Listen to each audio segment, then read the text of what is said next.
남아프리카 공화국 케이프타운의 리버사이드 삼육학교는 매일 아침마다 아이들의 활기찬 목소리로 하루를 시작합니다.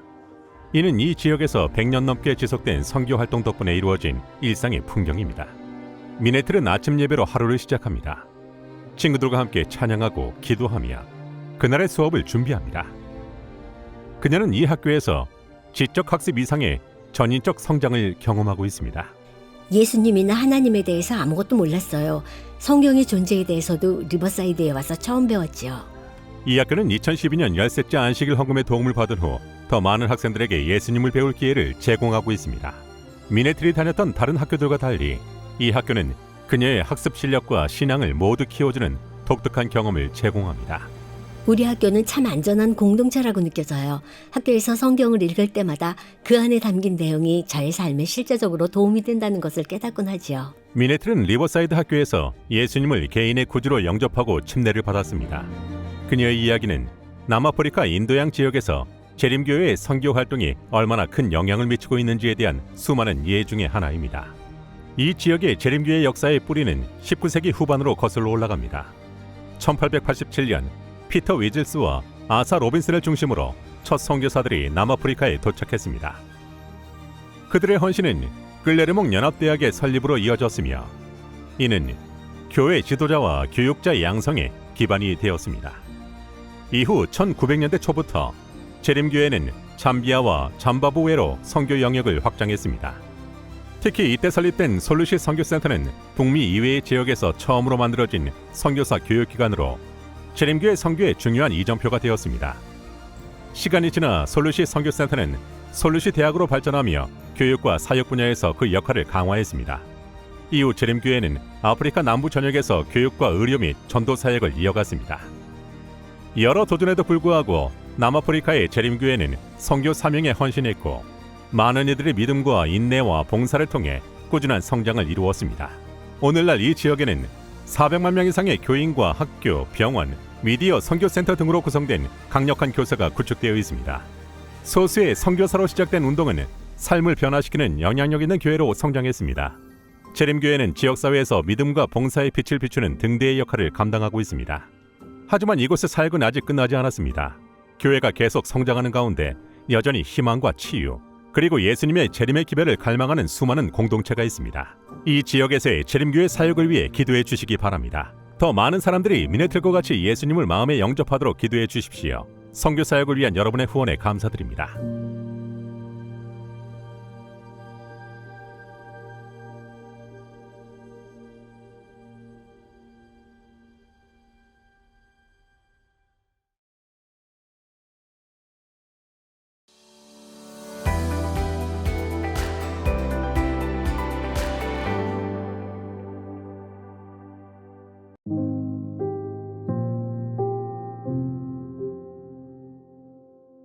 잠비아의 방웰루 호수는 미국 코네티컷주와 비슷한 크기의 광활한 호수입니다. 방웰루의 여러 섬에 흩어져 사는 수천 명의 주민들은 오직 백기를 통해 다른 지역과의 연결을 유지하고 있습니다. 재림교회 목회자인 엠마누엘 무에라 또한 흩어져 있는 18개 교회의 교인들을 방문하기 위해 배를 타고 이동합니다.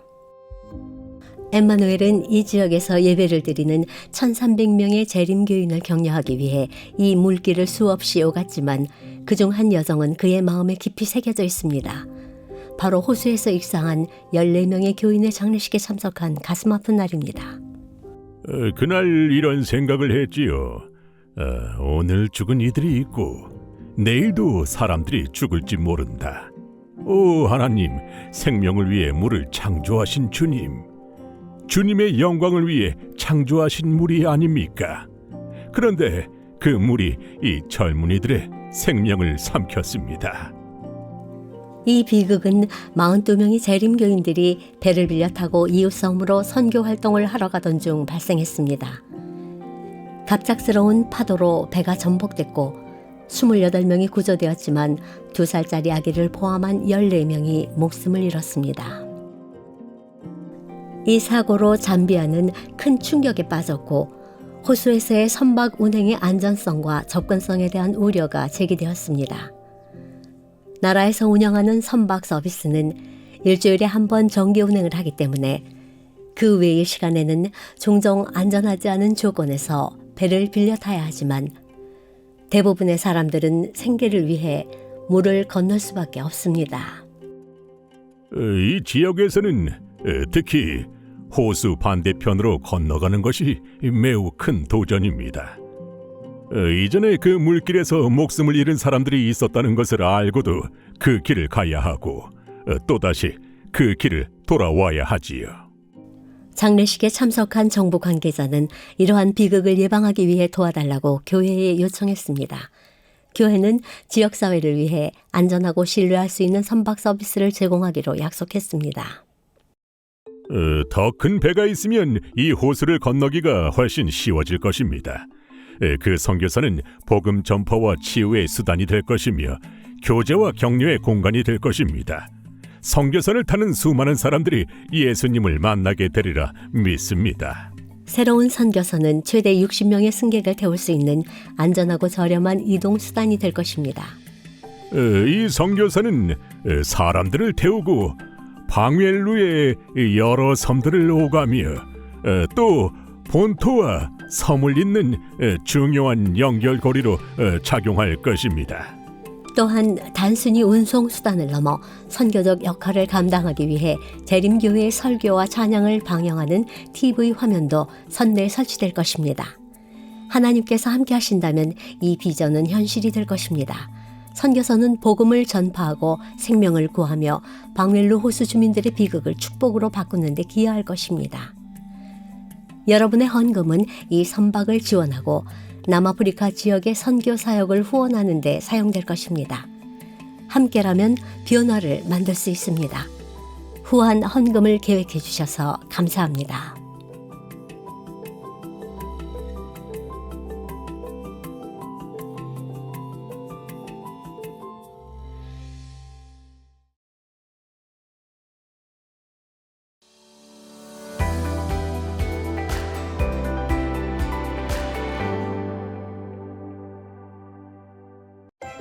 티치는 엄마의 심부름을 하게 되었어요. 이모네 집과 상점에 들렀다 오는 아주 중요한 심부름이었어요. 티치는 잠비아 북부의 깊은 숲속에 살고 있었어요. 상점과 이모네 집은 멀리 떨어진 마을에 있기 때문에 걸어서는 갈 수 없고 자전거를 타고 가야 했어요. 마을까지는 자전거로도 왕복 2시간이 넘게 걸리는 긴 여정이었지요. 엄마의 심부름 부탁을 받았을 때는 이미 오후였고 티치는 어두워지기 전에 집으로 돌아오고 싶었어요. 어두워지면 사자나 코끼리나 뱀이 숲에서 활동하기 때문이에요. 티치는 자전거에 올라타며 기도했어요. 사랑의 하나님, 저는 마을로 갑니다. 오가는 길을 보호해 주시고 위험한 동물로부터 안전하게 지켜주세요. 전에도 저를 보호해 주셨으니 다시 한번 도와주실 것을 믿습니다. 아멘. 티치는 자전거를 타고 마을로 향했어요. 페달을 밟으며 좋아하는 찬미가도 불렀어요. 특히 나 주의 인도받으니라는 찬미를 열정적으로 불렀지요. 티치는 마을에 도착하자마자 가게로 가서 설탕과 소금과 식용유와 세제를 샀어요. 그리고 엄마가 부탁한 옷가방을 받기 위해 이모네 집으로 갔어요. 심부름은 예상보다 오래 걸렸어요. 해는 기울고 긴 그림자가 땅에 드리워졌어요. 어두워지기 시작한 거예요. 티치는 불안해졌어요. 그 지역에는 가로등도 없었어요. 작은 손전등은 있었지만 길 전체를 밝히기에는 충분하지 않았어요. 티치는 페달을 더 빨리 밟았어요. 깜깜해지기 전에 집에 도착하고 싶었어요. 그때 지름길이 눈에 들어왔어요. 두꺼운 관목 사이를 가로지르는 흙길이었죠. 그 흙길을 따라가면 더 빨리 집에 도착할 수 있을 것 같았어요. 티치는 도로에서 벗어나 흙길로 들어섰어요. 해는 저물어가고 하늘은 점점 어두워졌어요. 티치는 더 빨리 페달을 밟았어요. 그런데 갑자기 이상한 일이 일어났어요. 티치가 아무리 열심히 페달을 밟아도 속력이 빨라지지 않는 거예요. 발을 최대한 빨리 돌렸지만 자전거는 오히려 느려졌어요. 티치는 젖먹던 힘까지 다해 발을 굴렸지만 자전거는 완전히 멈춰버렸어요. 티치는 너무 당황했어요. 주머니에서 손전등을 꺼내 자전거에 무슨 문제가 있는지 확인했어요. 체인도 제자리에 있고 모든 것이 정상적으로 보였어요. 티치는 더 혼란스러워졌어요. 그때 흙길 앞쪽으로 손전등을 비춘 티치는 깜짝 놀라 뛰어올랐어요. 몸이 떨릴 정도로 무섭게 큰 뱀이 보였어요. 약 4미터가 넘는 길이의 뱀이 흙길에 가로로 누워 있었어요.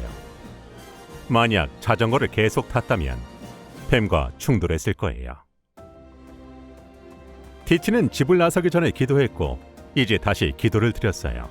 하나님, 제 생명을 구해주셔서 정말 감사합니다. 이제 이 뱀이 다른 데로 가도록 도와주세요. 아멘. 기도 후 눈을 뜨자 뱀이 움직이기 시작했어요. 뱀은 어둠 속으로 스르르 사라졌어요. 티치는 다시 자전거에 올랐고 페달은 완벽하게 작동했어요. 그는 빠르게 집으로 달렸어요.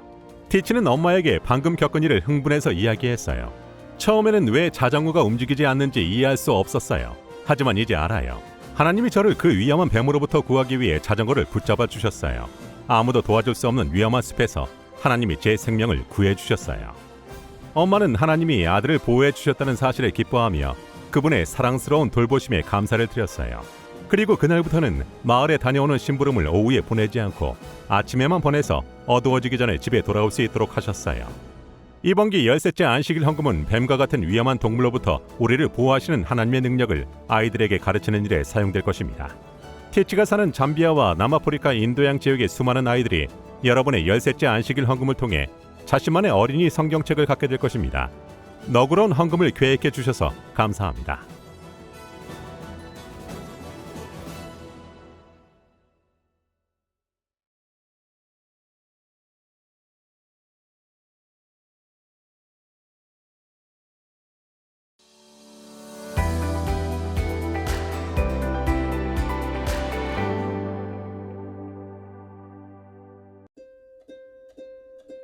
약 100년 전 한 무리의 재림교회 신자들은 복음을 땅끝까지 전하는 원대한 꿈을 품었습니다.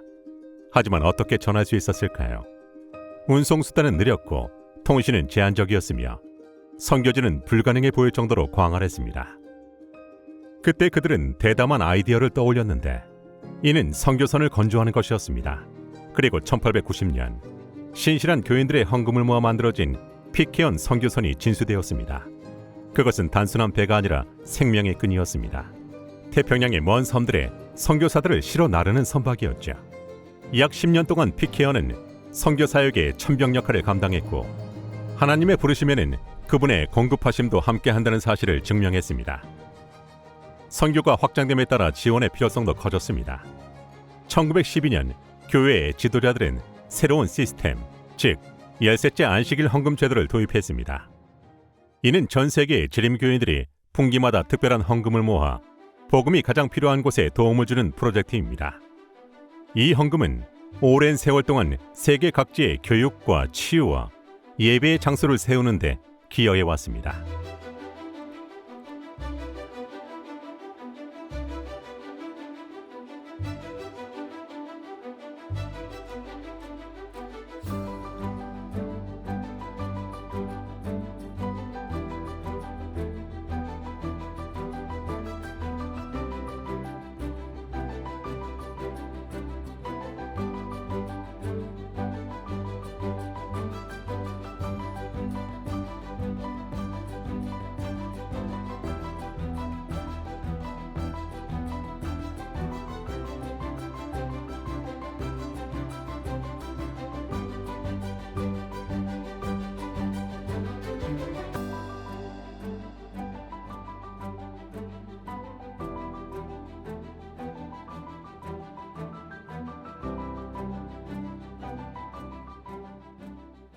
물론 오늘날에도 여전히 큰 변화를 만들고 있습니다.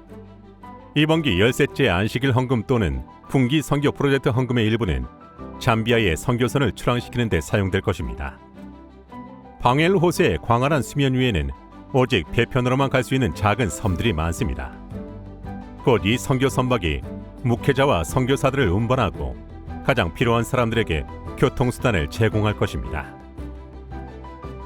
100년 전 한 선교선으로 출발한 외방 선교는 오늘도 여러분의 헌신 덕분에 계속 이어지고 있습니다. 13째 안식일 헌금을 드리는 일은 재림교회의 아름다운 선교 전통에 참여하는 일입니다. 선교 사역을 향한 여러분의 믿음과 후원에 감사를 드립니다. 하나님께서 세계 전역에서 행사하시는 이 일에 참여해 주셔서 감사합니다. 한 헌금이 한 프로젝트가 되어 한 생명을 살립니다.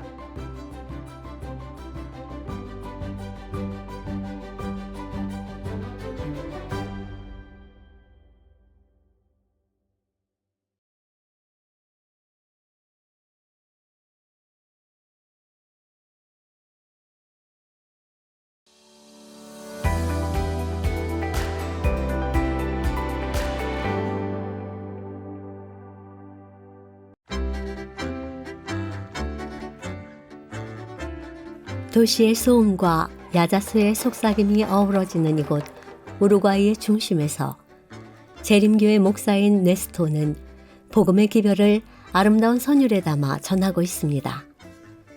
어릴 적부터 음악에 둘러싸여 자란 네스토에게 있어서 음악은 그의 두 번째 언어나 마찬가지입니다.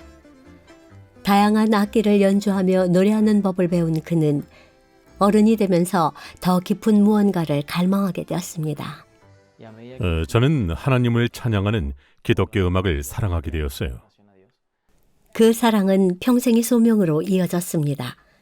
목회 사명의 부르심을 받을 때에도 그는 음악을 버리지 않았고 교회와 가정에서 음악을 통해 목회 사역을 꽃피워갔습니다.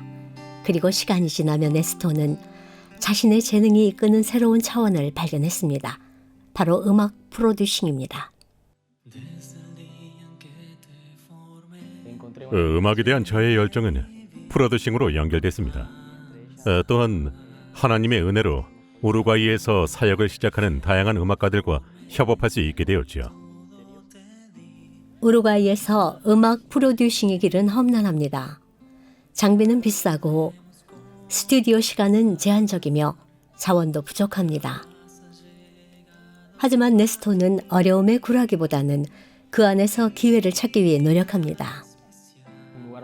여기서 음악을 제작하는 일은 매우 어려워요. 비용이 높기 때문이죠.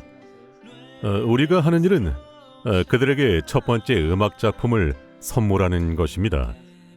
그렇게 해서 그들이 자신을 알리고 노래를 통해 하나님의 사랑을 전할 수 있도록 말이죠.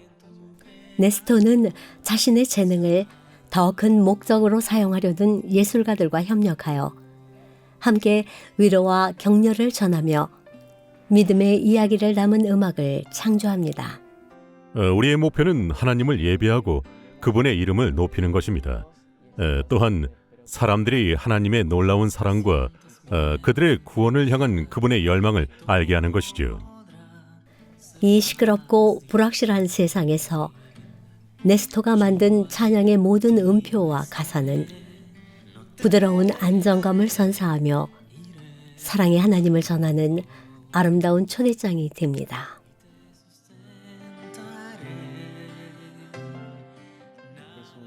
음악은 하나님의 복음을 사람들에게 전하는 매우 아름다운 방법이에요. 네스토 목사님의 이야기는 선교 사역이 설교나 교회에 국한되지 않는다는 것을 상기시켜 줍니다. 우루과이에서 들려오는 아름다운 선율을 통해 네스토 목사는 복음을 널리 전하고 있습니다.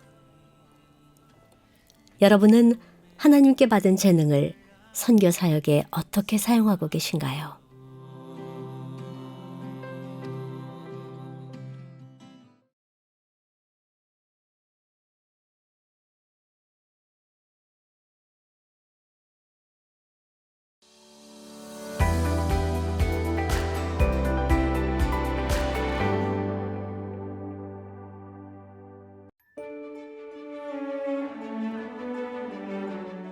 매년 이 남자는 가방 가득 물품을 챙겨 목적지로 향하는 비행기에 탑승합니다.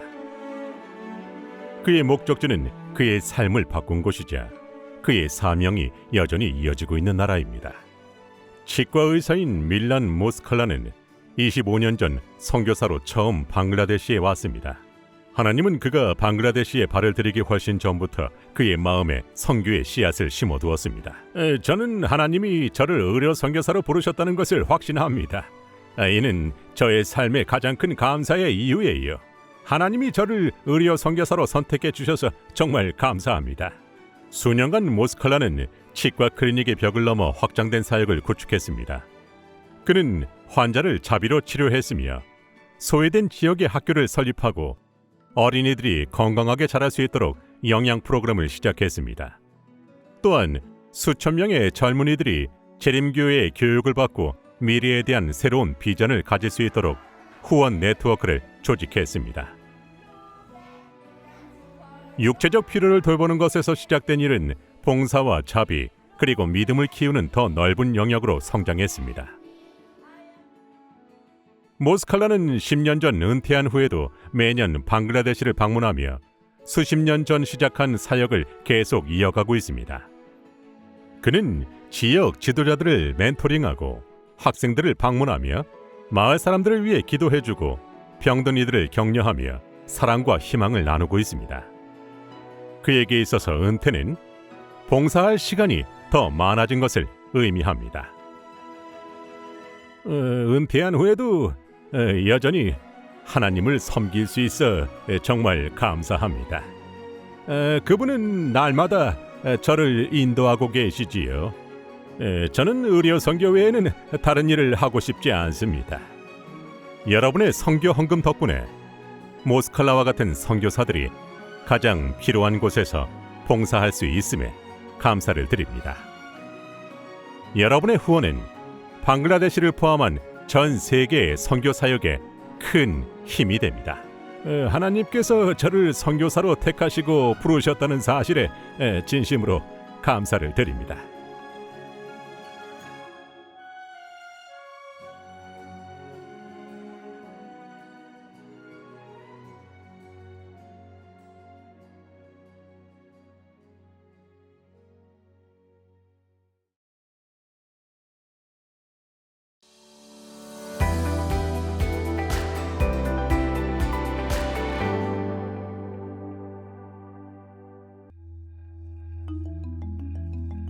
피오나는 18년간 공립학교에서 어린 학생들을 가르쳤습니다. 재림교회 신자로서 그녀는 많은 어려움을 겪었습니다. 학교의 정책 때문에 신앙을 공개적으로 나누지 못했고 안식일을 지키는데도 어려움을 겪었습니다. 그러나 피오나는 자신의 신앙을 신실하게 지키며 신앙을 교육에 접목할 수 있는 학교에서 가르칠 기회를 위해 기도를 드렸습니다.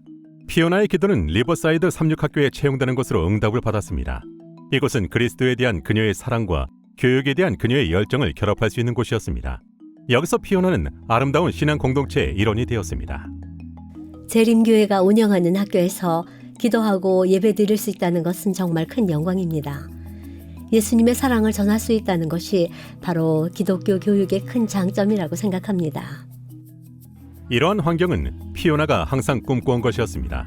이제 그녀는 표준 교육과정을 가르치는 것뿐만 아니라 매일 학생들에게 예수님을 나누고 있습니다. 하지만 이 학교의 성공 이야기는 헌신적인 교사와 교직원들을 넘어 더 넓은 범위에 이릅니다.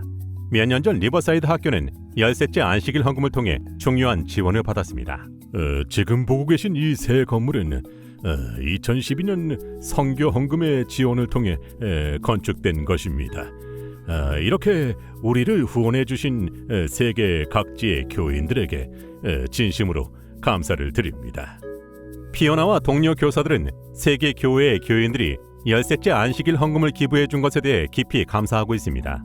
여러분의 헌금은 리버사이드 학교가 단순히 교육을 제공하는 것뿐만 아니라 컬린함과 같이 이 학교를 찾는 모든 어린이의 신앙을 키우는 데 크게 기여하고 있습니다.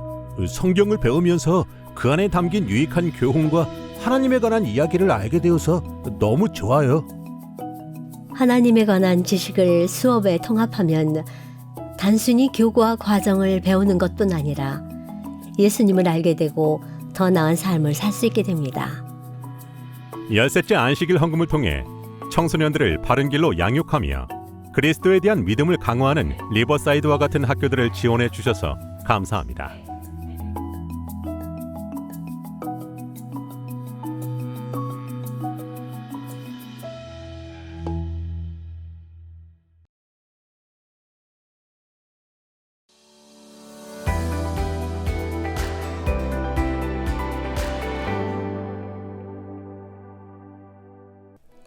짐바브웨에 사는 11살 럭키는 교회를 다니지 않았어요. 가족 중 누구도 교회를 다니지 않았죠. 그런데 어느 날 친구들이 안식일에 함께 교회에 가자고 럭키를 초대했어요. 럭키는 친구들과 함께 재림교회에 갔어요. 교회가 너무 좋았던 럭키는 엄마에게도 함께 가자고 초대했어요. 럭키는 엄마와 함께 교회에 갔어요. 하지만 엄마는 교회를 별로 좋아하지 않았어요. 교회에서는 하나님을 예배하지만 럭키의 엄마는 다른 많은 짐바브웨 사람들처럼 조상신을 섬겼거든요. 럭키의 엄마는 오래전에 죽은 조상들과 대화할 수 있다고 생각했어요. 설교 중 엄마는 럭키에게 속삭였어요. 이 교회 사람들은 조상신을 안 믿겠지? 네, 그렇대요. 럭키는 속삭여 대답했어요. 엄마는 집에 돌아올 때까지 아무 말도 하지 않았어요. 그 후 엄마는 럭키에게 화를 내셨어요. 다음 며칠 동안 엄마는 매일 럭키에게 소리쳤어요. 그 후 엄마는 침묵을 지키고 아무 말도 하지 않으셨어요. 럭키는 계속 교회에 다녔어요. 약 3달 후 럭키의 엄마가 침묵을 깨고 말했어요. 토요일 아침에는 집을 나가지 말아라. 엄마는 럭키가 교회에 가지 못하도록 방에 가두고 예배가 끝날 시간에서야 문을 열어주었어요. 럭키의 엄마는 그가 여전히 하나님을 믿는다는 것을 알고 큰 문제가 있다고 결론지었어요. 엄마는 럭키가 왜 돌아가신 조상들을 섬기지 않는지 이해하지 못했어요. 엄마는 조상신 예배를 주관하는 전통 주술사를 집으로 불러 럭키에게 무슨 문제가 있는지 알아보길 원했어요. 하지만 럭키는 주술사와 말하고 싶지 않았기 때문에 화장실로 달려가 문을 잠갔어요. 럭키의 엄마는 문 앞에 서서 소리쳤어요. 왜 주술사와 얘기해서 내게 무슨 문제가 있는지 알아보려고 하지 않는 거니? 문 뒤에서 럭키는 죽은 이들과 대화할 수 없다는 성경의 가르침을 설명했어요. 사람이 죽으면 잠을 자는 것처럼 아무것도 못 듣고 말할 수도 없어요. 왜 제가 불편해하는 일을 강요하려고 하세요? 럭키는 그날 밤을 화장실에서 보냈어요. 다음 날 아침 일찍 럭키는 문을 열고 방으로 가서 이불 아래로 기어들어가 잠들었어요. 하지만 엄마가 일어나서 침대에 있는 그를 보고 소리쳤어요. 너는 기독교인인데 왜 내 집에 있니? 기독교인들에게 가서 그들과 함께 살아. 두 사람은 그날 하루 종일 대화를 하지 않았어요. 다음 날 럭키는 교회에 가지 않겠다고 약속했어요. 엄마와 싸우는 것이 지쳤기 때문이에요. 럭키는 1년 동안 약속을 지켰어요. 하지만 친구들이 계속 교회에 가자고 초대했고 결국 그는 엄마에게 말하지 않고 교회를 나가기로 했어요. 몇 년이 지나 럭키는 중학교 3학년을 졸업했어요. 친구 중 한 명이 삼육고등학교에 진학할 계획이었고 럭키도 그곳에 가고 싶었어요. 그는 엄마에게 허락을 구했어요. 엄마는 그 결정이 좋은 생각인지 확신하지 못했지만 럭키는 삼육학교에 더 훌륭한 선생님이 많다고 설득했어요. 입학 후 한 달 만에 럭키는 하나님께 마음을 바치고 침례를 받았어요. 엄마는 처음에는 화를 냈지만 시간이 지나자 진정되었어요. 그 후 놀라운 일이 일어났어요. 엄마가 하나님에 대해 관심을 갖기 시작한 것이에요. 럭키는 학교에서 성경책을 가져와 엄마와 함께 읽기 시작했어요. 그리고 교회에 함께 가자고 부탁했어요. 엄마는 아들의 초대를 받아들였고 이제 매주 안식일에 함께 교회를 다니게 되었어요. 럭키는 엄마가 하나님께 마음을 바치기를 위해 기도하고 있어요. 럭키는 짐바브웨의 브라와요 삼육학교에서 빌린 성경으로 엄마에게 하나님의 사랑을 전했어요. 이번 기 13째 안식일 헌금은 이 아이들이 부모님께 하나님을 전하는 일에 도움이 될 것입니다. 헌금의 일부는 짐바브웨와 남아프리카 지역의 아이들에게 어린이 성경책을 제공하는 데 사용될 것입니다. 후한 헌금을 계획해 주심에 감사드립니다.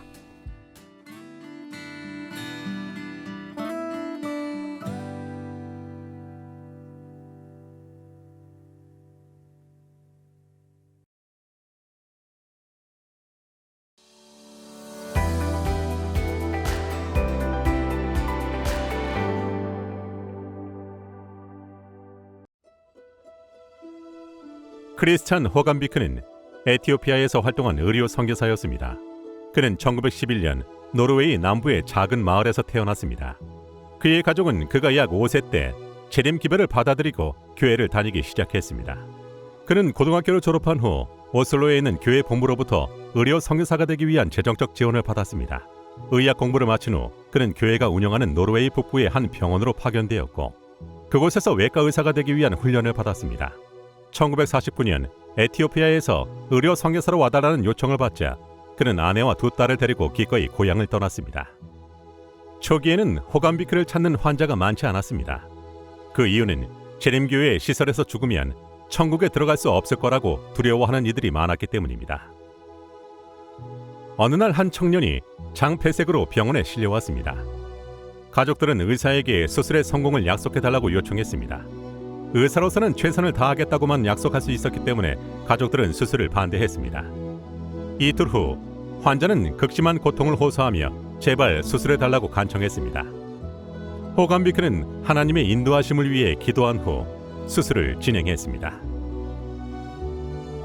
하나님의 은혜로 수술은 성공적으로 진행되었고 환자는 무사히 퇴원하게 되었습니다. 소식은 빠르게 퍼졌고 많은 환자들이 병원을 찾게 되었습니다. 호감비크는 의사뿐만 아니라 전기기술자, 배관공, 목수, 건축가, 기계공으로도 일했습니다. 그는 자동차 밑에서 손이 검은 기름으로 뒤덮인 채로 일하는 경우가 많았습니다.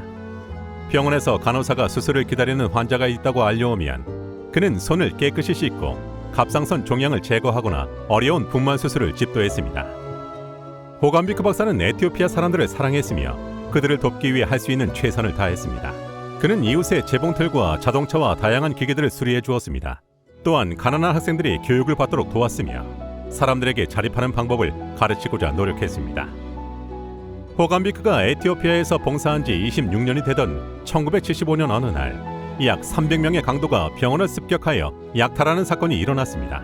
그들은 호감비크의 집을 불태웠고 그와 아내를 죽이겠다고 위협했습니다. 호감비크 부부는 속히 근처의 친구 집으로 피난했고 다음날 비행기를 타고 수도 아시다바바로 이동했습니다. 이 두려운 경험을 겪은 후 크리스찬 호감비크 박사는 분명 고향으로 돌아가고 싶었을 것입니다. 그러나 그는 에티오피아 서부의 진비 병원을 찾았고 은퇴할 때까지 그곳에서 근무했습니다. 그는 1994년 83세의 나이로 사망할 때까지 하나님을 섬기는 일을 계속했습니다. 더 많은 개척 선교사들의 이야기를 보려면 재림교회 백과사전 사이트를 방문하십시오.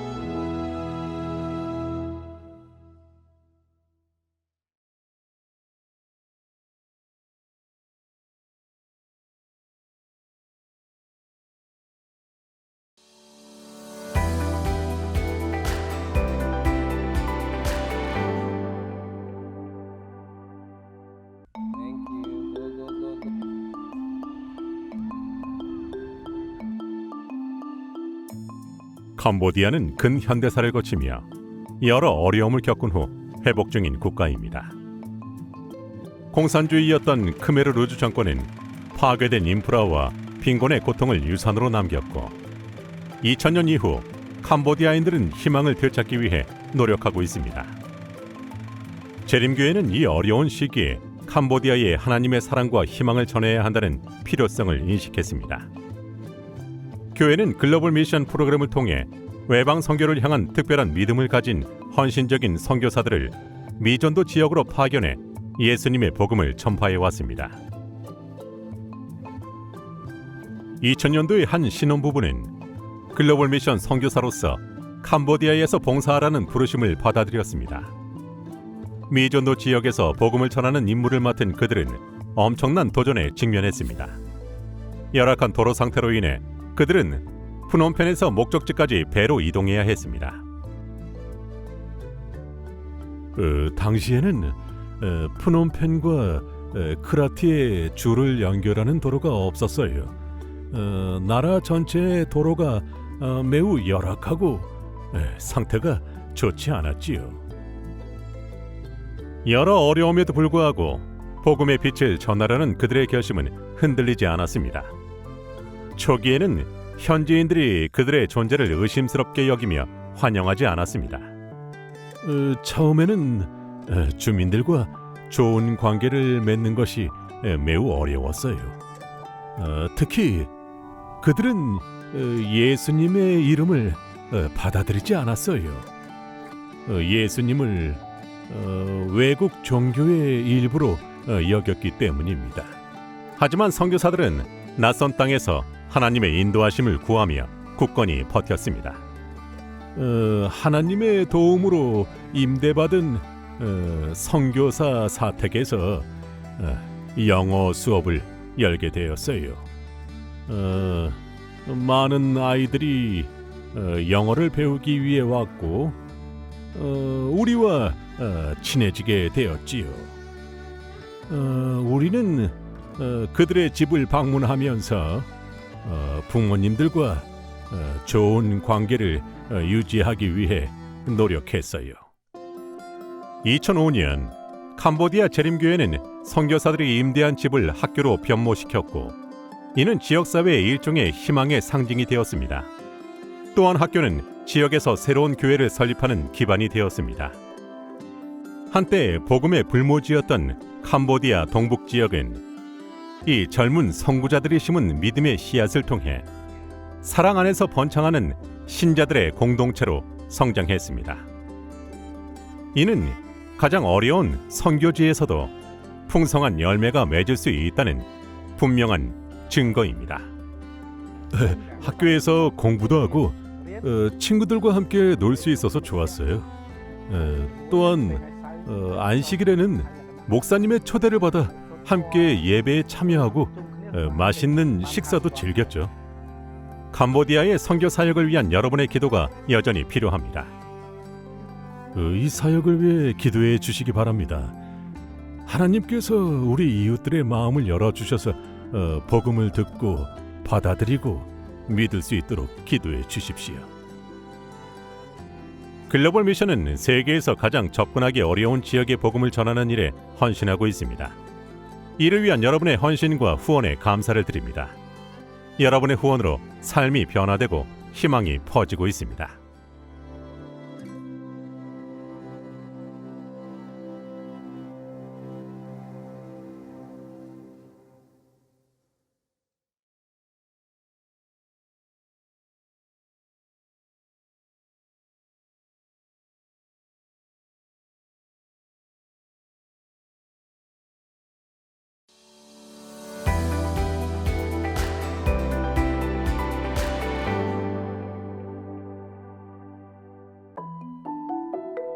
방웰루 호수의 주민들은 오랜 기간 어려운 현실과 맞서 싸웠습니다. 잠비아를 가로지르는 광활한 호수는 그들의 삶의 터전이지만 그 물을 건너는 것은 큰 위험을 동반합니다. 시장과 병원에 가기 위해서는 배를 타야만 합니다. 안전하고 신뢰할 만한 선박이 없으면 모든 여정은 위험한 모험과도 같습니다. 이 어려움을 타개하기 위해 선교선이 계획되고 있습니다. 하지만 이 비전은 슬픔 속에서 시작됐습니다. 그것은 방웰루 호수 지역을 뒤흔든 비극적인 사건이었습니다. 재림교회 신자들이 이웃섬에 믿음을 전하고 도움을 주기 위해 호수를 건너다가 그만 참사를 당한 것입니다. 갑작스러운 파도가 배를 뒤집었고 어린이를 포함해 14명이 목숨을 잃었습니다. 가족들은 사랑하는 이들을 잃고 절망에 빠졌습니다. 우리 공동체는 이 호수를 기반으로 살아가고 있습니다. 하지만 이 호수는 매우 위험하지요. 그동안 많은 사고와 비극을 겪었고 많은 교인들을 잃었습니다. 우리는 안전한 교통수단을 확보하기 위해 선박 지원을 요청하고 있습니다.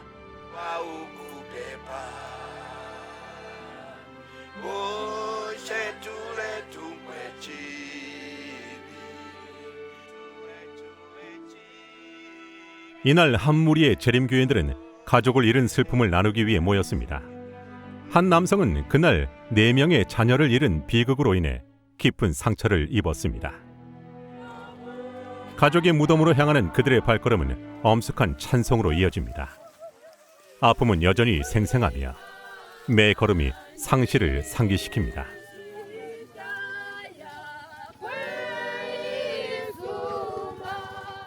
그러나 슬픔 속에서도 그들은 예수님의 재림에 대한 희망을 놓치지 않습니다. 사랑하는 이들과 다시 만나게 되리라는 약속 때문입니다. 이 사고는 전국을 충격에 빠뜨렸고 그에 따른 질문도 제기되었습니다. 어떻게 하면 호수길을 더 안전하게 만들 수 있을까요? 재림교회는 최대 60명을 태울 수 있는 더 안전하고 튼튼한 배를 제공하기로 약속했습니다. 그 배의 사명은 단순한 운송을 넘어서는 것입니다. 이 배는 교회의 지도자나 교인들이 각 섬에 교회를 세우거나 방문할 수 있도록 함으로써 교회의 성장에 큰 도움이 될 것입니다. 이 꿈은 13째 안식일 헌금을 통해 현실로 이루어질 것입니다. 이 프로젝트에 기여해 주신 세계 전역의 교우들에게 진심으로 감사를 드립니다. 세계 교회의 일원인 것이 참 좋습니다. 우리는 이 선물을 통해 호수 지역의 미개척 선교지가 복음의 옥토가 될 것을 기대하고 있습니다. 선교사는 단순히 안전한 이동수단을 제공하는 것 이상으로 생명을 구하고 희망을 전하는 데 사용될 것입니다. 방엘루 호수 주민들의 비극을 축복으로 바꾸는 사역에 후원해 주셔서 감사합니다.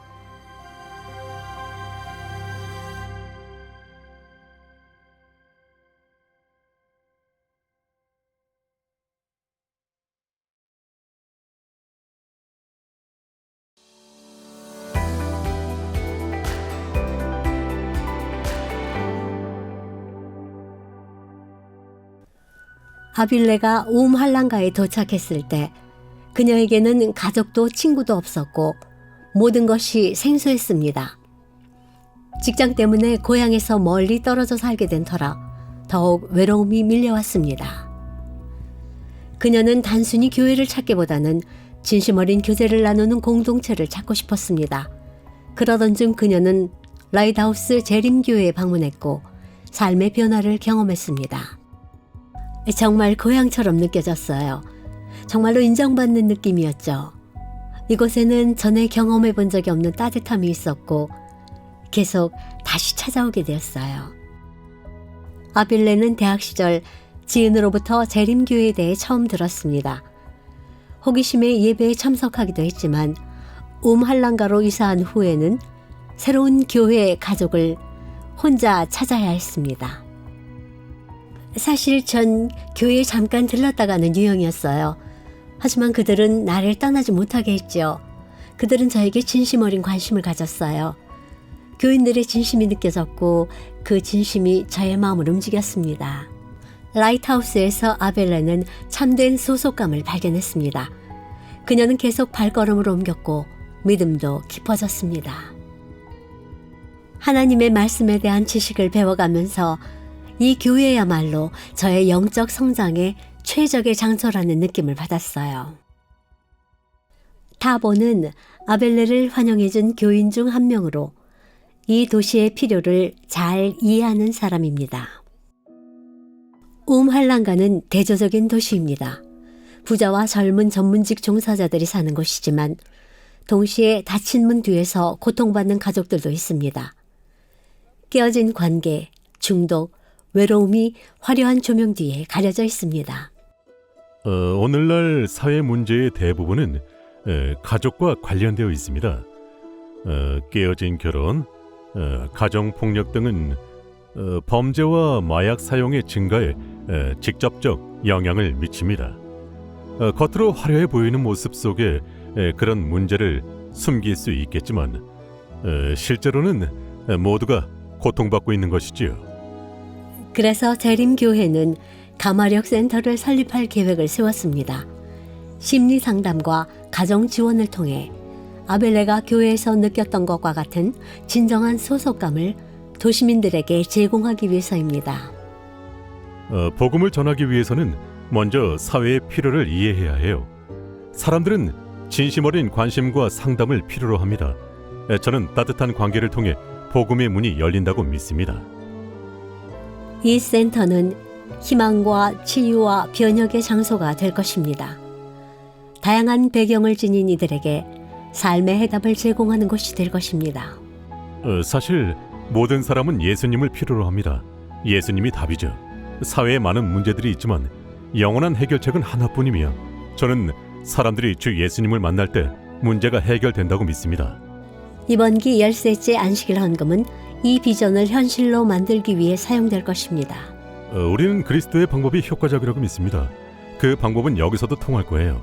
우리는 이 사람들 사이에서 그들의 이웃과 친구로 살아가야 합니다. 그리고 그들과 진실된 교제를 나눌 수 있도록 노력해야 합니다.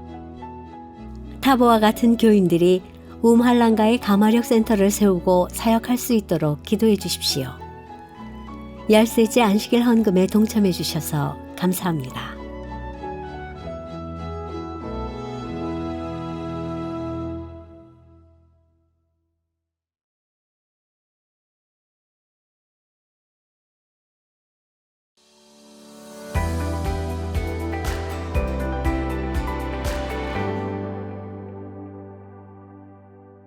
Vangeli la concosi mali hambe.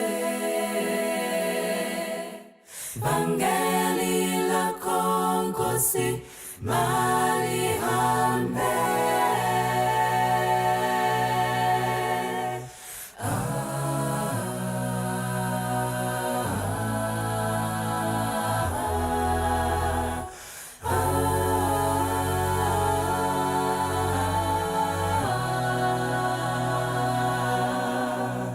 Vangeli la concosi mali hambe.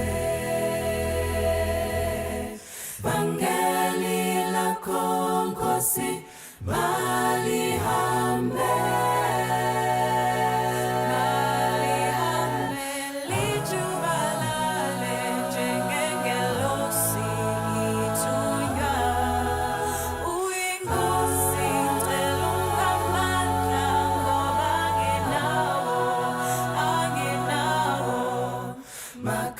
makandiziba ndiri mulungu mamai vangu makanisarudza makanizodza ndiri wenyu sungano yenyu kwandiri ndiro rangarira chitsidzo chenyu baba chichagara narini.